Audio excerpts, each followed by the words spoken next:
ng'anyo ka gidwaro mondo sirkal mamalo kaw okang' mar neno ni duol mochung'ne yiero pacho ka IBC oketo chenro mar yiero matin mar jaod bura makanyo tok tho mar jaod bura machon Kulo Malim Hassan.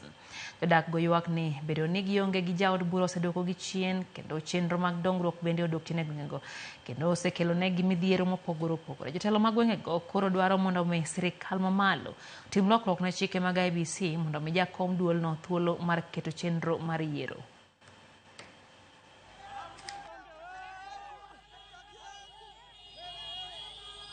Are you aware of the fact that the failure of your government to conduct by-election within 90 days after the declaration of the vacancy has created a constitutional crisis in the country which you have sworn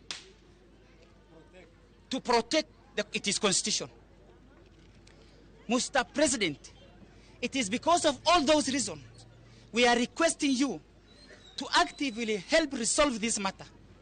Because each day this by-election is delayed, is an additional day we continue to suffer injustices.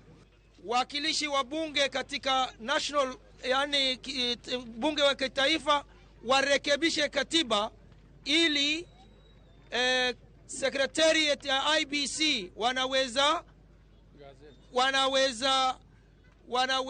conduct by election, kwa sababu wasipofanya hivyo tutazidi kuongoja na kuongoja itatuumiza na tutarudi nyuma kimaendeleo.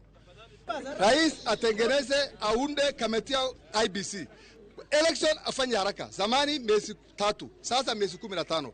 Katiba hii Kenya umri yake bado bita. Kwa hivyo sasa tubate haki yetu, sheria iendelee, mambo ya kona sisi tutaki.